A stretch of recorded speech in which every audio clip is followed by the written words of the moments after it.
That music just makes you want to dance, doesn't it? Hi, I'm Mark Simon. Welcome to the game. I'm Bob Marks. And we are happy to be joined today by U.S. Representative Kevin Mullin. Kevin, thanks for joining us again. Great to be with you guys, as always. So let's talk let's plunge right in. Midterms. You read everything from you're going to end up with a majority of 2 seats to, I don't know, 30 seats. What is being said inside your caucus right now about the expectations for the midterm elections for the party? Yeah, well, first of all, thank you guys for having me on. This is always a treat for me, given our history and my history on the game. So in terms of the midterms, I saw Speaker Merida Pelosi talking about 30 seats as an aspirational goal. That feels a little high to me, but we want to aim high. Midterms are, for the most part, a referendum on the governing party. And I think the American people have a sense that the Republicans control Washington. They control the Oval Office, both chambers on Capitol Hill, and people are not happy with what they see with this open-ended war. Not much being done in any meaningful way on affordability. Gas prices going up. The closure of the Strait of Hormuz as a result of this war is driving up prices and creating global economic shock. So there's a lot of discussion about the president's needs and priorities, and not enough about the American people's needs and priorities. So look, the campaigns still need to be run. And this is a 50-50 country. And with all of the redistricting that's happening, and I'm more than happy to talk a little bit more about that as we go along here, but there are an ever narrowing number of swing seats in this country. So even if this is a Democratic wave, and obviously I hope it is, so we can not only gain the majority, but have something of a cushion, the reality is when you actually look at the seats there and the way these seats are drawn, it's a ever shrinking number of these swing seats. So I certainly hope we get the majority. I would not be surprised if it's a narrow one. But look, the voters are going to decide this. And just the nature of the 24/7 news cycle and social media, we don't know what the overarching issue of the day will be when people actually are casting their ballots this fall. But just the general direction of the country, people are unhappy. Trump is at his lowest number. I saw low to mid 30s. So people are not happy, and they're certainly, my party's not immune to that, though. People are just frustrated with politics and the dysfunction they see, but they do know that the Republicans control the levers of power, and I believe we're going to want a change, and hope that our party can bring balance to Washington and have a domestic agenda that speaks to their anxieties, which are very real. Well, what does that agenda? Go ahead, Bob. Go ahead, Mark.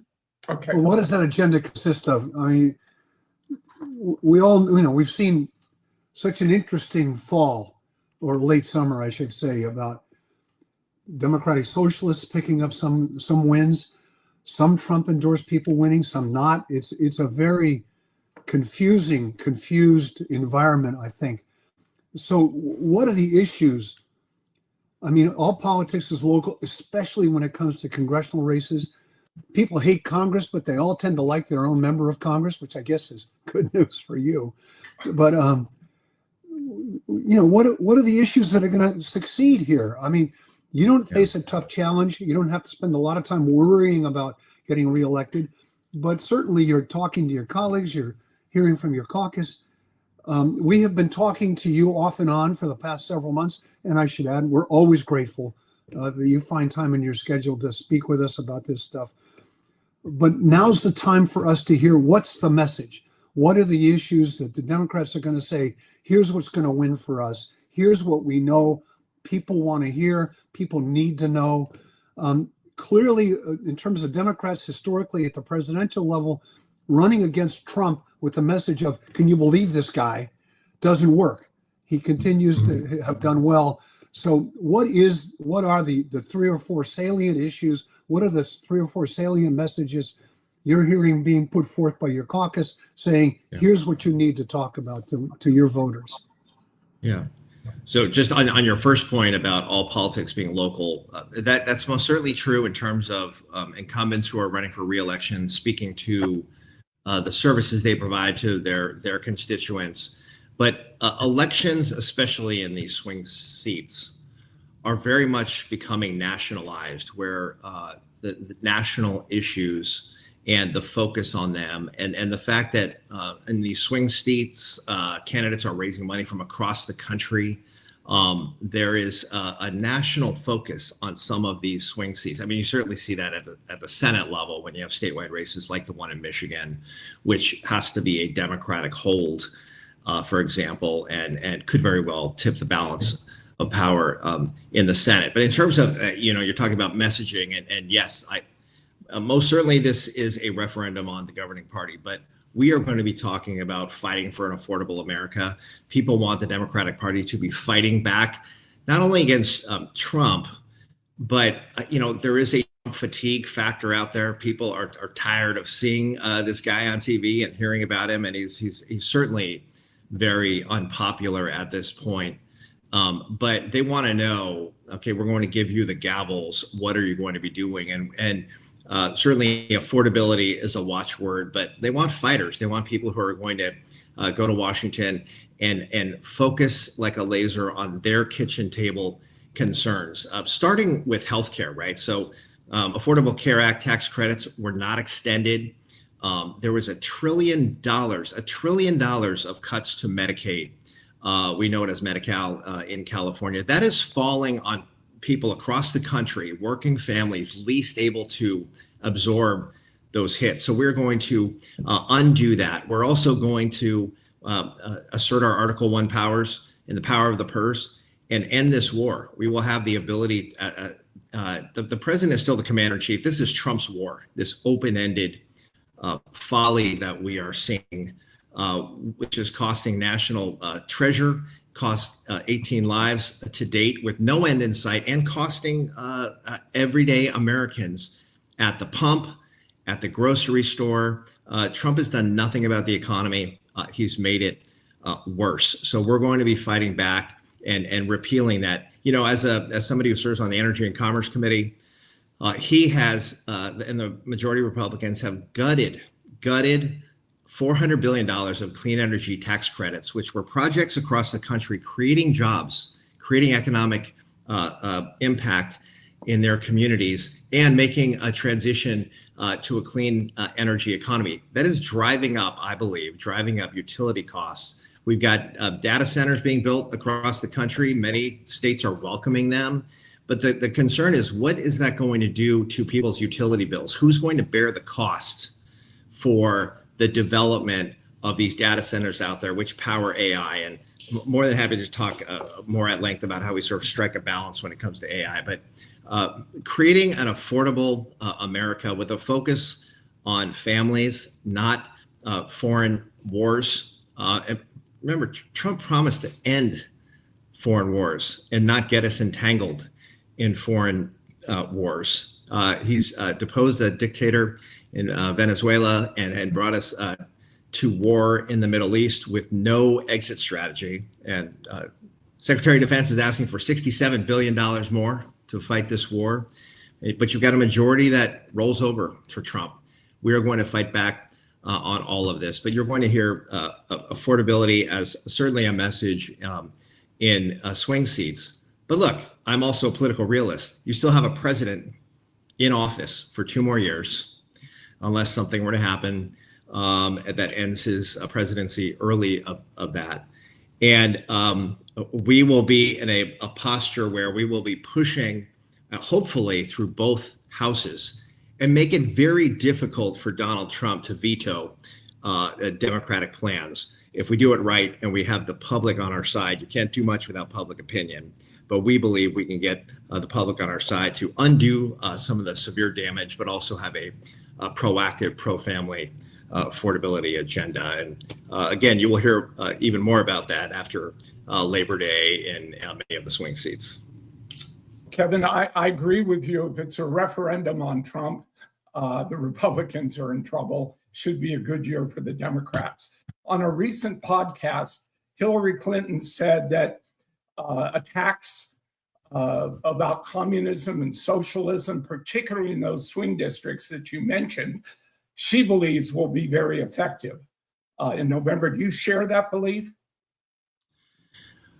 So the attacks on communism and socialism, depending on the seat, could be effective. You know, the Democratic Socialists of America, where they have been successful, have been in blue seats, staunchly Democratic seats, New York City, for example.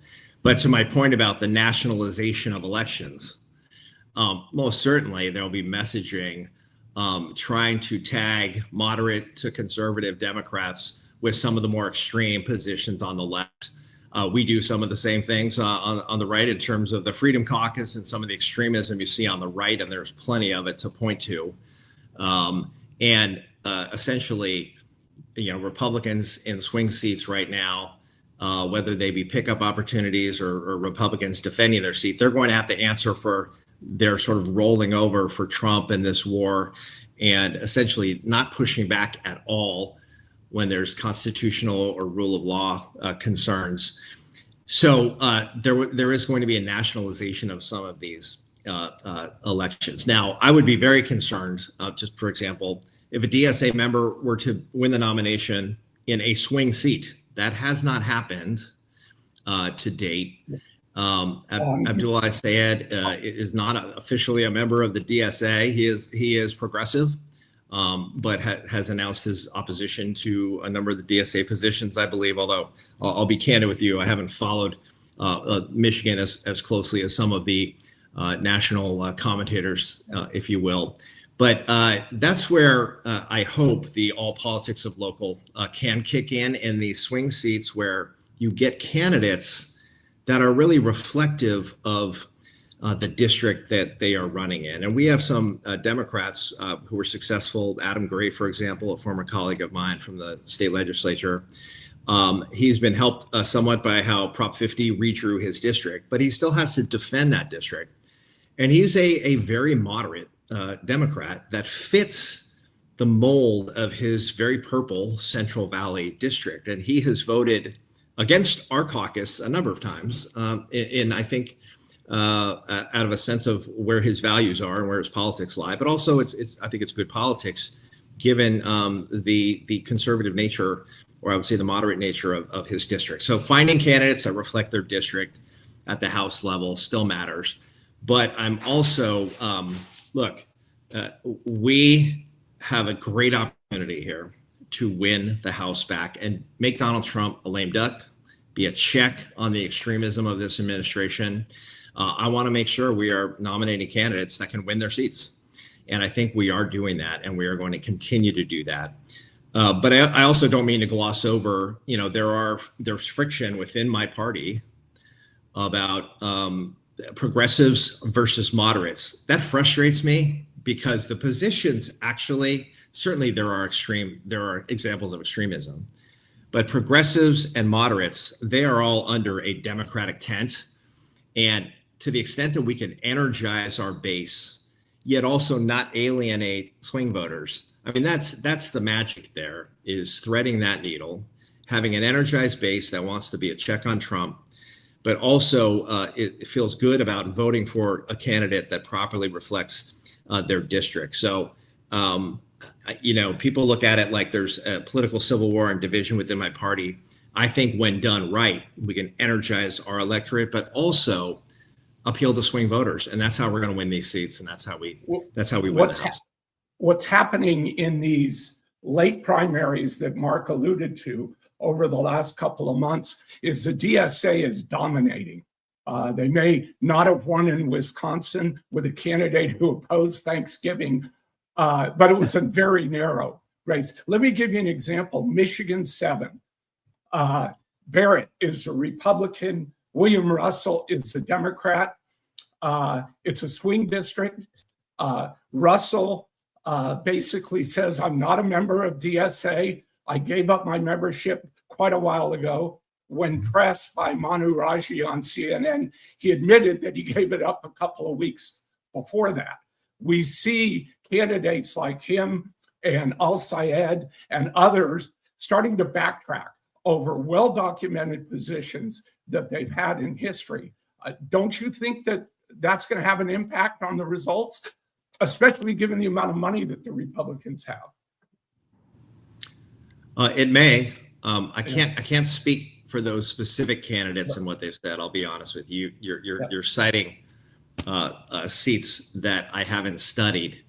I just know in general, candidates will have to answer for their statements. And look, I don't think you can say with a straight face, I didn't mean to say that way back when. They said it, and they have to speak to that. And if their positions have changed, I think they need to be very forthcoming about why their position has changed. But look, that they will be held to account, and that's what elections and campaigns are about.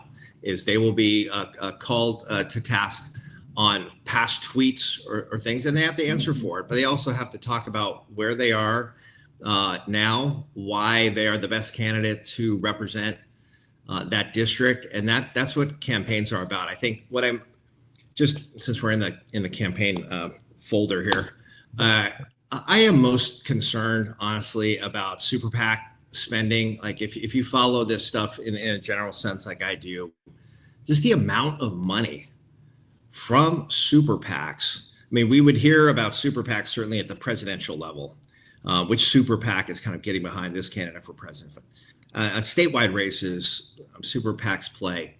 And super PACs aren't a 2026 phenomenon, but the level of super PAC spending with very little actual disclosure on where the money is coming from, and money is being routed through various committee with innocuous sounding names. It's why I authored the California Disclose Act, so you can actually see the names of the people who are funding campaigns, statewide campaigns. We need a national Disclose Act, but we also need disclosure on super PACs. Now, if I could wave my magic wand, we'd get rid of Citizens United, and we wouldn't equate money with speech, and we'd actually have some regulations in campaign finance. This Supreme Court has essentially ripped away any regulation on campaign finance. So you have huge sums of money washing around our politics that are really, I think, that has the potential to distort our politics. And as even House races become nationalized, really, it's not so much about all politics being local, unfortunately. It's about which super PACs are getting behind which candidates. Much of that is completely beyond the control of the candidate. I say this as somebody myself who had independent expenditure funding in my initial race for Congress, completely beyond my control. Like literally beyond my control, to the point where you're sitting having dinner with your family and you're seeing a television ad. Fortunately, in my case, it was positive, but it was something that had absolutely no involvement in. There's just a distortion happening in American politics, and the amount of money, which George Will would always talk about. It's not that much money if you compare it to Easter candy. The amount of money spent on campaigns is not that much. I'd go back and check that figure, because now more than ever, big dollars are flowing in because of some Supreme Court decisions that are really anti-small d Democratic. But I'll get off my soapbox on that one. But it raises an interesting question, because some of the DSA and DSA adjacent candidates, I guess is the best way to put it. I mean, I can understand some of them backing away from a call for defunding the police, but maybe they shouldn't have said it in the first place. But in any event, some of these races, you do see an energized local grassroots campaign that seems to be overwhelming some of the money that's being spent. And I wonder, between social media, I mean, the fact is reaching voters is a lot easier than it used to be. And I wonder if it's taking some of the steam out of the money. We'll find out. I mean, some of these primaries are really hard to draw lessons from, because they're so distinctive and so unique to where they are and the nature of the candidates. And it's always important to remember these races are not yes or no. It's always one person compared to the other. And some of them are going to do well just because they're not really good candidates. The race in Michigan is a good example. The woman who ran and lost was not that great a candidate. They kept talking about her accent, which was their way of saying she's really not campaigning very well. So some of it is simply who's running and who does a good job of showing up at the campaign. But is there something going on here with this DSA, younger generation, energized participants that it looks like the party hadn't fully anticipated and isn't necessarily fully comfortable with? Or is it overblown? I remember the squad when AOC and her colleagues cast a vote against some measure because it didn't have environmental issues in it. And Nancy Pelosi was on Face the Nation and was asked about him, and she said, well, there are 4 votes. 4 votes. And it's like, why are we even talking about them? Is too much being made out of this by people like Bob? or is there something really going on here that can, in fact, undermine some of the efforts of the Democrats to take back the House? Yeah, so there's a lot there to pick apart. Just maybe I like to write really compound questions. Yes. So just one example, just that I was actually paying particular attention to because I'm good friends with the incumbent, and that was Diana DeGette in Colorado, who represents Denver. She was quite literally on the precipice of becoming the chairwoman of the Health Subcommittee of the Energy and Commerce Committee, which is a mouthful, but it is the most powerful policy person on healthcare on Capitol Hill when we take the majority. Okay, well, there's the Senate too, but let's just stay with the House. She would have been the most influential healthcare policy person in our House majority, and she had been in office for a couple of decades, I think, which is what it took for her to get to the position with seniority to have a gavel of this very powerful health subcommittee. It's the same gavel that Anna Eshoo had as the ranking and the chair of the health sub. And as we know, Anna was in office for 32 years, and it took her quite some time to get to that point. And she became the chair, very influential chair of that health sub, and then ranking member. So she was toppled by a 29-year-old, Malat Kiros, who I've never met, but who, to your point, Mark and Bob, energized a progressive left in Denver, urban area, college young people, but also it wasn't only young people, but the very progressive folks. Keep in mind, Diana DeGette was one of the original Medicare for All people. But she had been in office for some time, was on the older side, certainly not as old as many of the candidates on the ballot this year. And she was caught up in this wave. And that wave also cost Michael Bennet, a sitting senator, who normally these sitting senators who run for governor are in a really strong position in the primaries. And he was beaten by somebody else because I think he sort of represented Washington in voters' minds. But it just speaks to the frustration. Look, this is, I think, not even so much about progressive versus moderate, although that is definitely an underpinning. I really think it's about frustration with what's happening in America. People are looking at Donald Trump coming back to the Oval Office after leading an insurrection in this country, after leading an insurrection on that citadel of democracy on Capitol Hill, and somehow he is put back in charge of this country. And then not only is somehow because of the way my party handled Joe Biden's age and that really rocky transition to Kamala Harris and that short runway, they're taking it out on longtime Democratic Party leaders and saying, this is your fault that we are here at this place. So there's progressive policy there, but it speaks to people's just frustration that we are at this point. And then not only does Trump sneak back in there, he leads an authoritarian attack on the federal government, and in a shocking way. So we're going through a convulsion in this country in a reaction to what people have seen. But what is interesting is just running against Trump's authoritarianism, and I speak a lot about it, I think people are so kind of tired of, this is now what, 2016, he emerged, he came down the escalator. This is now year 10, really, of Donald Trump being this huge figure in our American politics. And there is absolutely a fatigue. People want something new and energizing. Now, as a political practitioner, I want to channel that energy, channel that. If you look at the voting levels, they're spiking in primaries. If you look at the number of Democrats coming out in primaries, it's remarkable. Now, we've got to channel that against Republicans in November if we want the majority.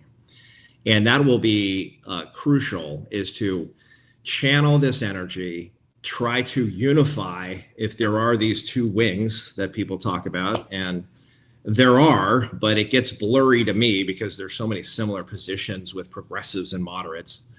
And I consider myself a progressive and a moderate, a center-left politician. I'm a member of the Progressive Caucus and the New Dems because that's where my politics are, largely center-left. I sort of see these things as a relatively short spectrum, but we've got to channel the energy into winning seats and flipping seats and protecting incumbents in purple seats. And I do believe we can do that when done right.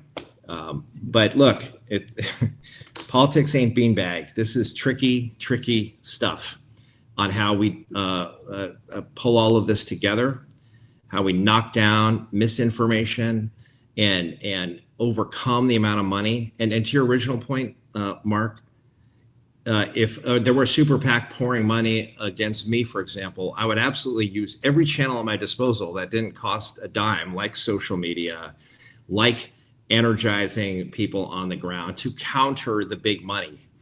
But it's hard if you think about what it's like on the receiving end of tens of millions of dollars of negative ads. And we just saw that in the special election across the Bay. There was a huge gap between the two candidates in the primary in this special election over there to fill the Swalwell seat. And there was a great deal of money being put in by a super PAC, which absolutely had an effect and closed the gap, but it was not enough. And Aisha Wahab will be joining us on Capitol Hill. But so money absolutely matters, but it's not necessarily determinative. At the risk of stating the obvious, campaigns still need to be run and the votes still need to be counted. Kevin, let me take you back 10 years ago with the Republican Party. One of the reasons that Trump was successful initially was that he was able to generate large numbers of new voters. You can see over a 10-year period, he's completely revolutionized the Republican Party. Certainly, I would argue along with you that not for the better. But can't you see a scenario that we're headed down that same path with the Democrats? When Democrats talk about a big tent, it reminds me of Republicans in 2013, 14, and 15 who talked about their big tent. I think it's a code for a bitterly divided party. I guess my question, and Mark alluded in his column yesterday, one of the things that happens is you get these extreme candidates and they give very outrageous specific things that they're going to do, and they capture people's attention rather than the usual political speak that both parties historically have done. Don't you think there's a danger that the Democrats may be going through that same evolution that the Republicans went through? Bob, that's possible. You're more of an expert on internal Republican Party matching. Do us all a favor. Don't tell Bob he's an expert. So, look, I would be concerned if there was an ongoing Tea Party-like revolt within my party. I mean, look, because we have to channel our resources to winning seats and battling Republicans who sort of roll over for Trump, as opposed to spending money to either defend good incumbents or, make sure we have the right candidate who emerges from a primary. By the way, I'm actually not a fan of my DCCC, the Democratic Congressional Campaign Committee, getting too involved in primary elections. I'm just not a fan of that. I think, you know, in a primary, the voters will decide who is going to win that primary. My party has been involved in a few things to try to find maybe the best candidate.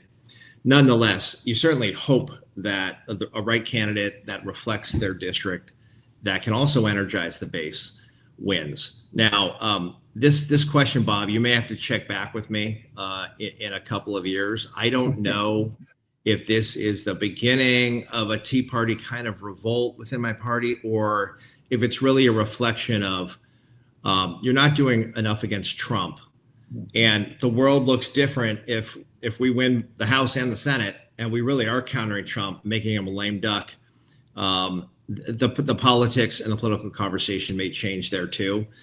And I think we can only take these things a cycle at a time, very honestly, the way the political conversation moves. The focus now is November, and how do we win the majority, and how do we swing this ever shrinking number of swing seats in our direction, but then actually do something with those gavels. But I just think it's an open question. It's also an open question since we're talking about just kind of party structure. Are we going through the middle of are we in the midst of a political earthquake that is going to reform the party structure completely? I mean, you know, like to your point, a Donald Trump Republican, I don't even know what they would have been necessarily pre-2016. This Republican Party looks dramatically different than it did before Trump. This is Donald Trump's Republican Party. And there are a lot of disaffected Republicans out there who I don't think really feel like they could stomach being a Democrat. So maybe they're declined to state. And what remains to be seen is, are there some Democrats who say, my party's moving too far to the left, I'm now kind of disenfranchised? We always talk, you know, is there some other kind of third party that emerges or something? Not yet. So you still have these two camps, but divisions within the parties themselves. I mean, it was sort of described to me as there's actually like 5 parties within this 2-party system, you know, the progressives, moderate Democrats, the decline of states, and then Trump Republicans and disaffected, you know, Bush Republicans. There's so with social media, with the way American monoculture is falling apart largely, and everybody getting their own their news from their own algorithm, the lack of a common conversation, it makes it harder to govern, but it's also making it harder, I think. Well, I don't know, maybe it's making it easier for people to organize themselves so that it's harder for kind of big institutions to sort of control that conversation. And so we may be in the midst of a real kind of fracture of the traditional way we look at these parties. And so I think it's an open question. I mean, it certainly makes it interesting for folks like us who are engaged and commenting and following it, but it also makes it harder to govern, I would argue. Yeah. And we have huge problems on our hands, like a $40 trillion debt, not the least of which is what we're doing to future generations by not dealing with problems right now in any kind of a bipartisan way. We're leaving a lot of issues, unfortunately, for the future to deal with. We need to be dealing with them now, and the political environment makes it very difficult to. Yeah. Something I wrote that sort of echoes this. You know, I think we're seeing a generational transition. We're transitioning to a new generation. That would explain some of the unhappiness with just how old some of these guys are, how long they've served. I mean, I'm old enough to remember when we went through this in the 60s and 70s, where it was many of the same messages of it is time for essentially you guys to get out of the way. Never trust anyone over 30. I think it was Abby Hoffman who famously said that. The other thing that I've noticed, and it speaks to what you were saying, Kevin, is we've gone in the presidential campaign from Bush to Obama to Trump to Biden to Trump. And what that says to me is that most people are not in either camp. They're just saying, would somebody please do something? Because we've got real problems. I don't mean to harp on this because I mentioned it, I think, more than once on the show, but you've got a generation of young people who are growing up with screens and we don't know what they're doing to them. They're growing up with active shooter drills as a routine part of their school life, which is nothing compared to, I mean, what we went through with the air raid drills and during the Cuban Missile Crisis was like a joke compared to that. You've got the planet burning up and rejecting the human species. And none of them can afford to live anywhere. I mean, the problem with affordability for a house isn't unique to the Bay Area. It's extraordinary in the Bay Area, but I know it's all over the country. People are worried about that. So what you're seeing, I think, in some cases is transition to the idea in a focus on, as I said, somebody please do something, which leads to my question. Are you guys gonna, well, yeah, like yours are all very short, Bob, and really to the point. One of the first things you guys are going to do is you're going to try to impeach President Trump, or is that a good use of your time? That is a TBD, and I can't make a projection on that. I know some folks want that to happen. The reality is there's not a 2/3 vote in the Senate for removal. I don't think, as much as I want Trump out of office, I don't think he ever should have been within a football field of assuming the duties of commander in chief again after leading an insurrection in this country. My anti-Trump fervor takes a backseat to no one. But people want to know that we are doing something for them and that we are listening to that anxiety, that list of concerns that you just laid out there, Mark. That is real. Younger people feel like they're inheriting, a planet that is on fire, an economy that doesn't work for them. They're going into an economy that is largely tech-driven with AI at the heart of it. They're worried about what their career path is. And there is debt being left to young people if we don't get our fiscal house in order. So there is absolute anxiety and frustration that the solutions being proposed are not to the scale of the problem. And these voters, and it's not only young people, but it is a change election after change election after change election. Now, as someone in a party who wants change, meaning we take the gavels back, and somebody who wants a Democratic president in 28, we may be able to channel that anxiety and anger at what is happening in the world and win a couple of successive elections. And then we would have the levers of power, but people would want us to actually deliver a democracy that actually delivers results for people. And, we certainly are an epicenter of the affordability crisis here on the peninsula.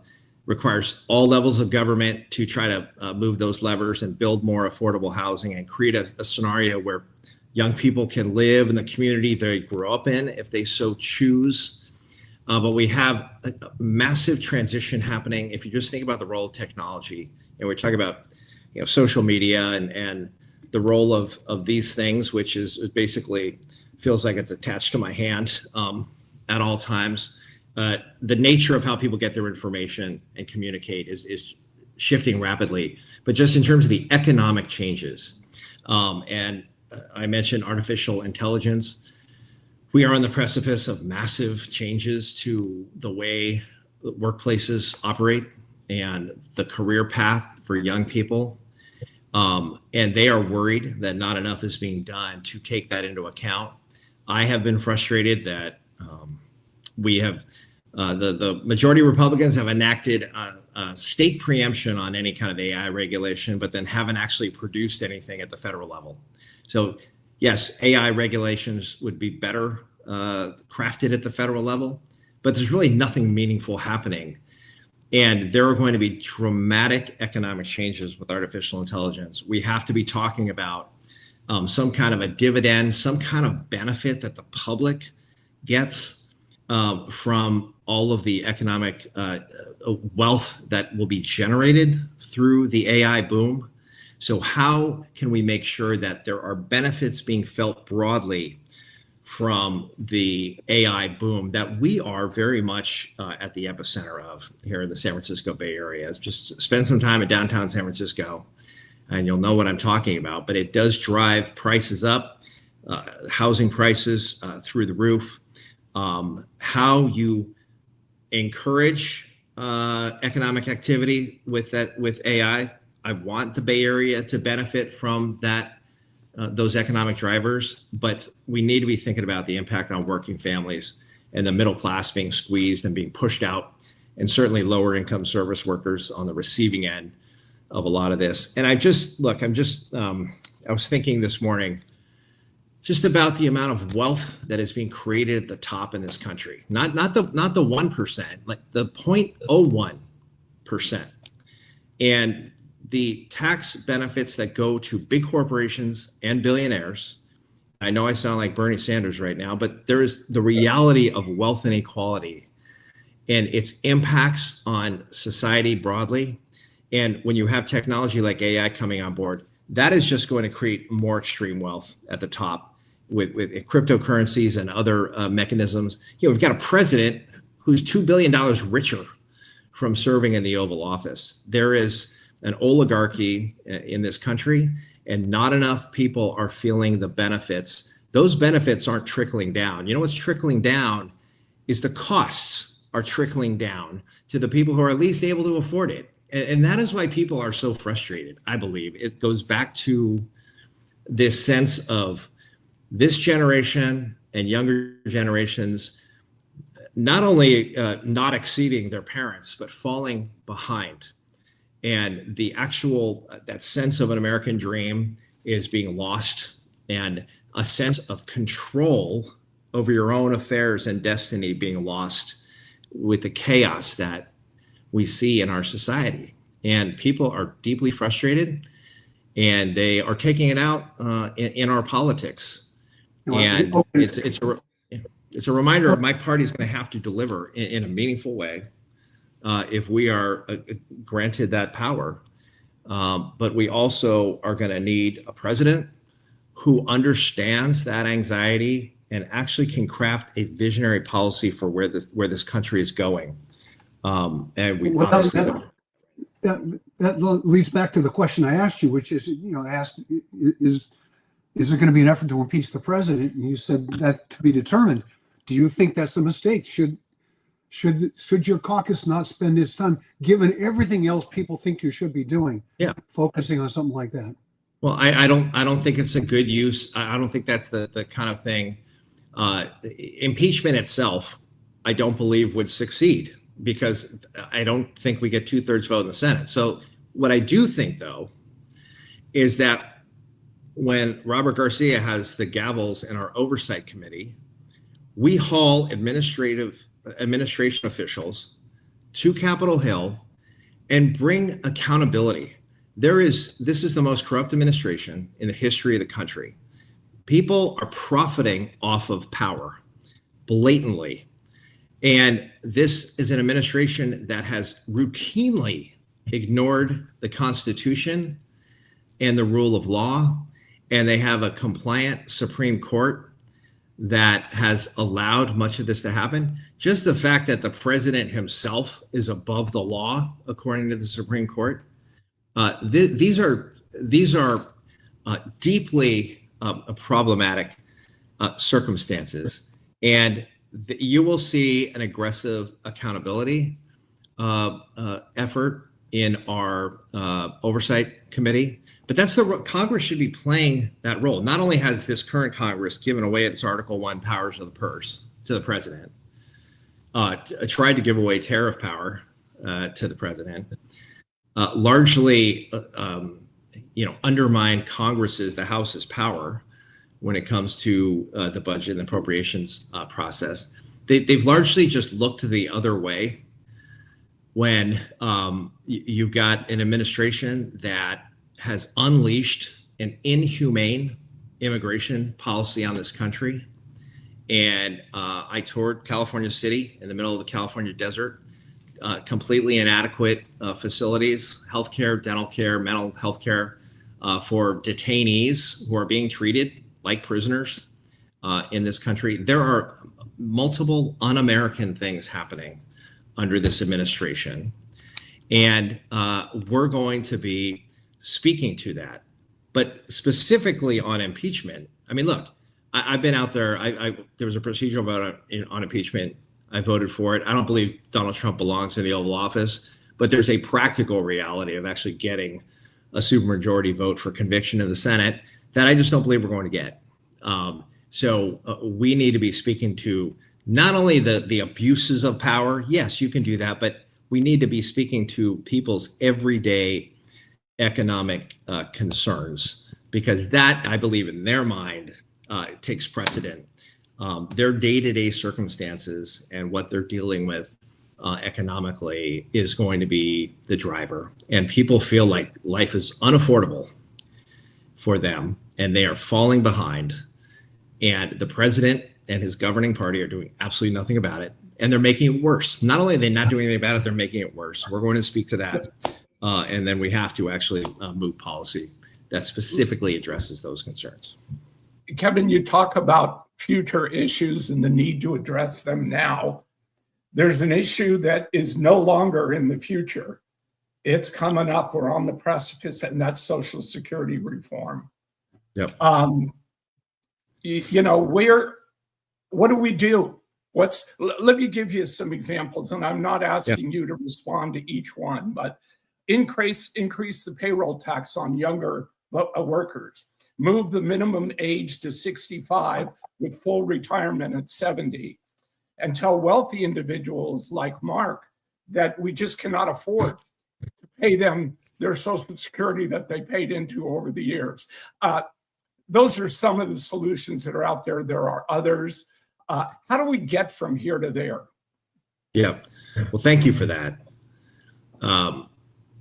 Social Security, we need to reform Social Security, not by privatizing it, not by undermining it, but by strengthening Social Security. With all the changes in the economy that I was talking about, you need social insurance programs that are on solid footing, are strong and sustainable, and whose lifelines we are extending for future generations. So I would raise the FICA cap.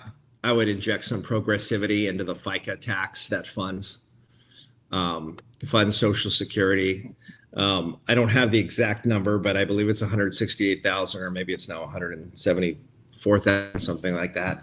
Don't quote me on that exact number, but basically there's a cap on the amount of income that the FICA tax applies to. So lower income service workers are paying, 100 their salary. When you do that calculation, they are paying full freight on a lower salary than wealthier individuals like Mark.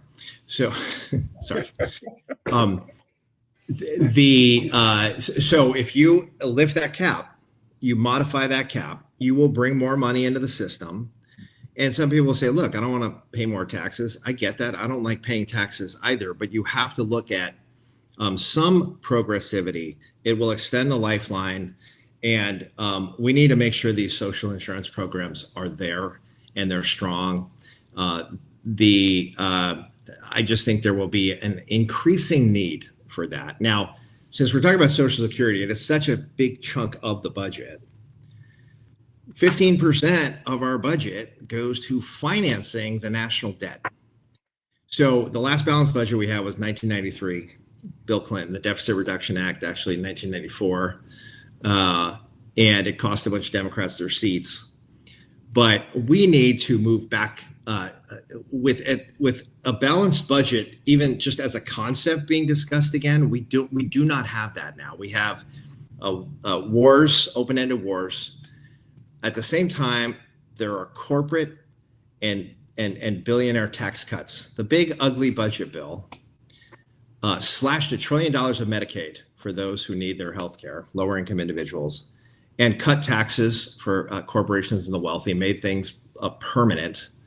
I think we need to revert back to a higher level of corporate taxation. You can have a policy that encourages economic growth, but also taxes it appropriately, so we can bring some sanity back to our fiscal conversations. $40 trillion in debt. That is creating ripple effects in and of itself. And then an ever increasing amount of our budget just going toward financing the debt.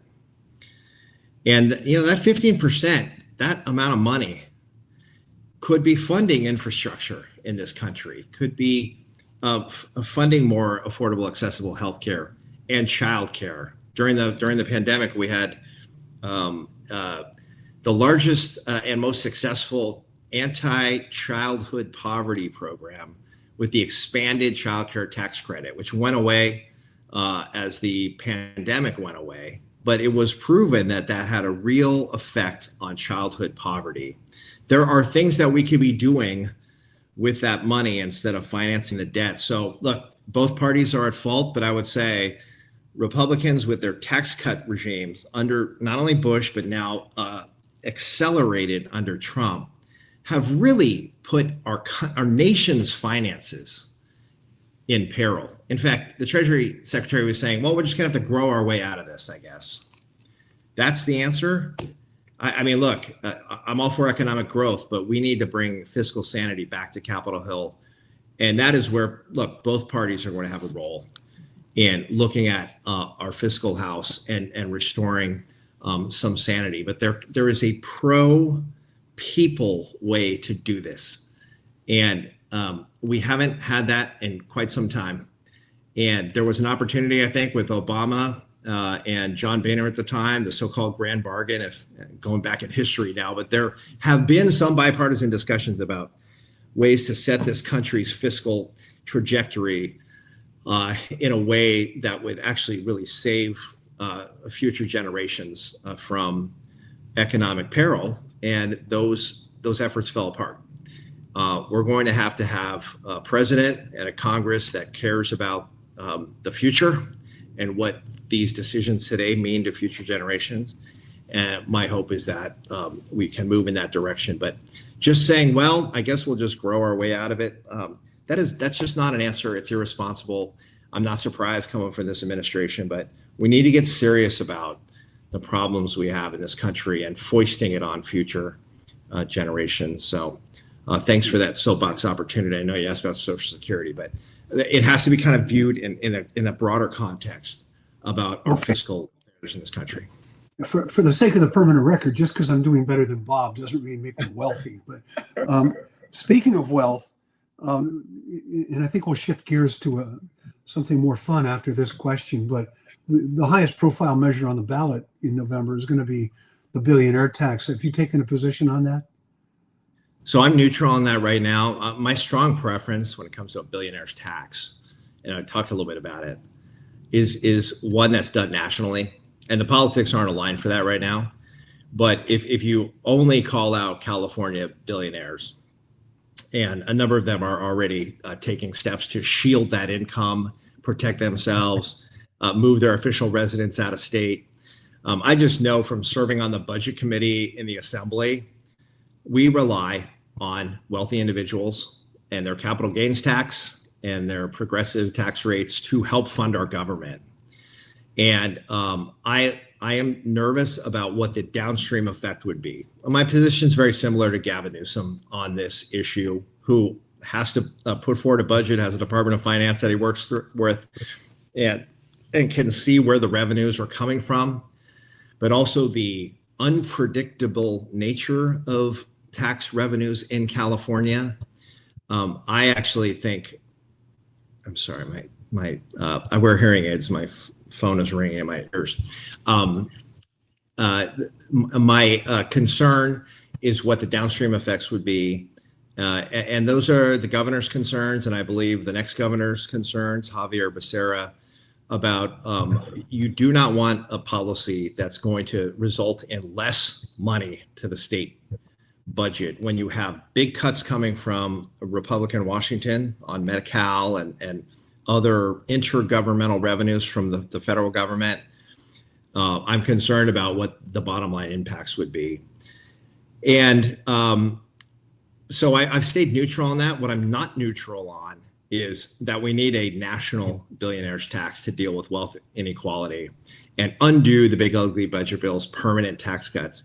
But look, that was structured in a way that if Democrats are going to, it's not enough to sort of repeal that the way it was structured because it's a permanent tax cut. We would have to proactively be raising taxes, and that would be used as a campaign issue against my party. I mean, obviously that's why the Republicans structured it that way, but I really believe that kind of a tax should be done at the national level, so California is not disadvantaged and it doesn't have a negative effect on our revenue streams in the state. But look, I get the impulse.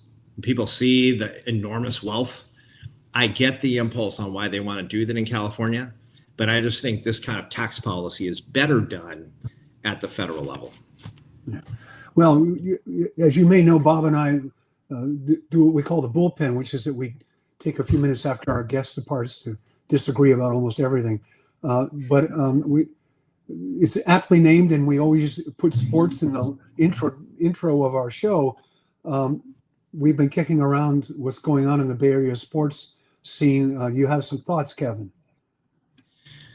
Well, I am a now 56-year Bay Area sports fan, and I'm a little nervous about, speaking of trajectories, where Bay Area sports is going. I mean, I was kind of making a list, actually, not a priority, but I had a little bit of free time, and I was just listing out all of the championships we've had in the Bay Area just in my lifetime, and the fact that we've how lucky I am, and it's probably because I have two 8-year-old boys. I'm thinking about, okay, how many championships are these guys going to live through in the Bay Area? But I was able to see the 49ers dynasty live through, of course, the Giants dynasty and the Warriors dominance. It has been a blessed time if you're like kind of just mainstream sports fan in the Bay Area of the big three sports.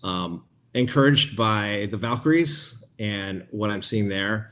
I was invited to the WNBA All-Star Game announcement. I had some meetings in Sacramento. I actually wasn't able to be there, but that is a bright spot on the Bay Area sports scene. We're entering football season, but I'm kind of a superstitious guy. I'm a little bit of an omen guy. I was worried about the Shanahan car accident and just some of the signs we're getting about the 49ers. But I'm hoping that they will be another bright spot. But the Giants, there's been a depressing year. And Buster Posey, who's one of my favorites, was worried about sending away all of our relief pitching and firing Bob Melvin, who's a Menlo Park guy, local product, 2-time manager of the year. I was just surprised when he was fired in favor of a college coach with no MLB experience. But sounds like they're bringing Vitello back. He'll get another chance to prove himself. And I guess our farm system, I say our, like it's mine, the Giants farm system. The Giants farm system is now ranked in the top 5, I think. So we're going to play the long game, I guess, when it comes to the Giants. Yeah, I was at a game the other day, and the bad news is my seats had a clear view of the field. It was a quintessential Giants game where they're in the game because of great starting pitching. They're not hitting, so it's like 1-0 going into the 8th inning. They give up 2 runs because they bring in the relief pitching, and game over. And thanks for coming. Drive safely on the way home. It does feel, in some ways, I can recall talking to a friend of mine in 2009 saying, I guess I'm just going to have to resign myself to the reality that the Giants are never going to win a World Series in my lifetime. And then they go on this amazing run, and all credit to Brian Sabian for the way he put these teams together that were really well designed for the ballpark the Giants play in. But it's starting to feel that way again. It's almost like Bay Area sports is reverting to form. The Warriors are going to be so-so. They're old. The Giants are constantly in a state of rebuilding. I'm hopeful that they'll bring up some of these young guys. But some of those young guys were the guys who kicked away the game I went to the other day. And the 49ers have been good for a long time. But I worry, too, that, one key injury, it seems like these guys get hurt a lot, and it makes you wonder what the hell's going on at their practices, because it seems they suffer injuries, devastating injuries, more than other teams do. So it's a weird time to be a Bay Area sports fan. Yeah, I think that particularly the Warriors and the Giants, you have to look at the situation with the Los Angeles Dodgers and the recent sale, or I guess it's still not decided, of the Lakers. It seems like, again, like politics, money, we're talking about $12 billion sales. Even if the Warriors and the Giants get better, it's hard to compete in the environment. And this is really true throughout all the sports teams that we watch. Yeah, so the amount of money is stunning, right? I'm actually old enough now. I remember in 2012 when the Warriors were being sold, and there was a guy that I played basketball with who actually had kind of a role in the existing Warriors ownership group at that time. So I remember we had these conversations, but Larry Ellison was in the mix there, and Joe Lacob came in with, I think it was $450 million, something like that, which I remember at the time, like, wow, man, $450 million. And that was 14 years ago. And now the Lakers are being sold for $12 billion. So there's huge money washing around the top of our society, whether that's private equity or the big finance guys, and, where they're getting that money. Who knows? I don't know enough about the sources of that income, but the inflation in sports franchise value is stunning. Mm-hmm. And you can't sort of talk about sports now and the kind of projections on your teams without thinking about the business side of it and the ownership side of it. And, I always was sort of hopeful, like, okay, the Johnson family with these local ties here, with local, is it Franklin Fund? I guess the Johnson family. But there's a wealthy entities. We could be kind of a West Coast Red Sox. Maybe we're not going to be the Yankees. We're not going to be the Dodgers with that super high level payroll. But we're going to be in the game, and maybe. Speaking of the game, we're going to be in the game where we have enough capital to acquire players, but also you build your farm system. And the Dodgers have done that, right? They too have a very good farm system, as I understand it, despite their most recent troubles here this season. But we'll revert back to the annual tradition of rooting against the Dodgers for the fall. I mean, that's the other thing pretty much what it comes down to. The other thing that's made it hard to be a Giants fan is they've spent decades building a good reputation within the community as a thoughtful organization that reflects the community they serve. And they really threw that away with the way they mishandled this whole set of pitchers who were going to make some sort of biblical statement on Pride Day. I was among the first to cover their AIDS Day, AIDS Support Day. In fact, it sort of broke that story for the Bay Area. And it was such a thoughtful way for them to go about it. And they've done that for a long time. But it does seem as though the ownership, the dominant part of the ownership, is less interested in that, or is less at ease with the nature of Bay Area. Being a Bay Area sports team is not like anybody anywhere else. Right. There's a terrific autobiography that Jeremy Affeldt wrote about his career. And when he was a relief pitcher for another team, he said it used to scare him to come to San Francisco. And he would stay in his hotel room because he was afraid of what he might see. And he said getting traded to San Francisco was actually the best thing that happened to him, because it taught him that this is a unique place. And they seem to have lost their footing a little bit in that regard as well. So that sours the whole experience of having at least something to be proud of in terms of how this franchise conducts itself. Yeah. Can I just say, as a communications person before politics, I was involved in some communications work, but how they handled that Pride Night debacle was stunning to me for such a historically, progressive, public-oriented organization. the way that was so ham-handed with really not addressing it and then kind of hiding from it, and then Larry Bear had to come out and clean it up. It was very un-Giants-like. And the fact that the pitchers involved in the protests were sort of trotted out there one by one by Vitello, that was kind of stunning to me too. So that was a dark episode. And I think because of how well the organization has done in terms of holding up diversity, promoting that which makes the Bay Area special and unique, for them to handle it that way was not only disappointing, but really surprising to me, actually. And hopefully some lessons learned there, but we shall see. It's ironic that we decided to have this little period talking about sports in the Bay Area, and I take the blame for it. I asked the first question, but it comes back to politics, you know, and it invades every part of our lives. Yeah. And you know, it's sad because we all grew up in a time where, you know, for me, and I know it's true for Mark and for you, we loved these teams. We had players didn't, you know, change every year.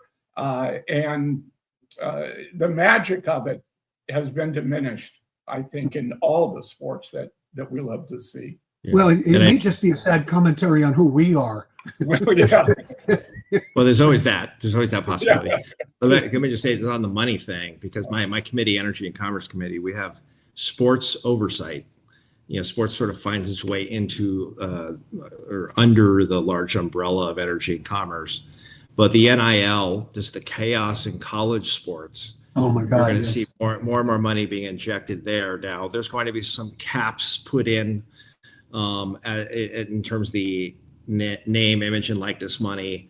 But sort of how that resolves itself, whether or not we can come together around a federal bill. I mean, it really is one of those things like, politicians shouldn't be, I don't think, inserting themselves too much in sports. But the reality is the NCAA is a weak organization.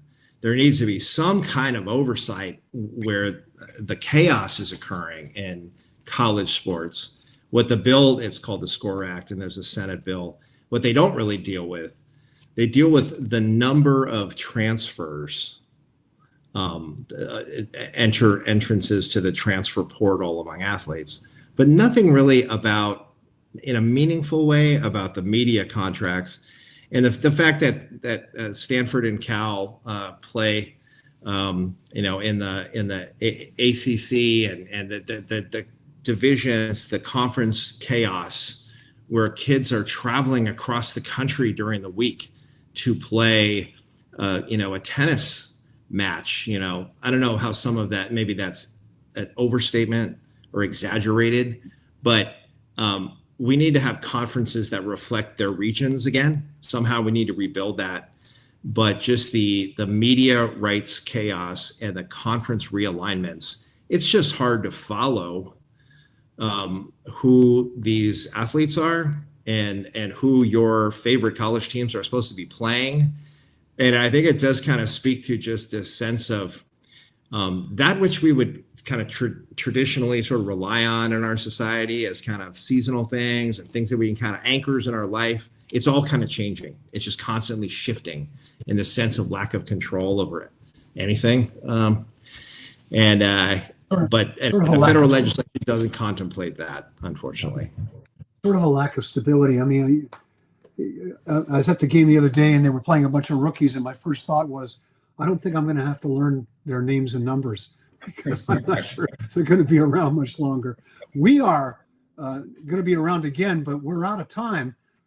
Kevin Mullin, thank you so much for taking the time to be with us today. I'm Mark Simon. And I'm Bob Marks. And that's been The Game. We'll see you again soon.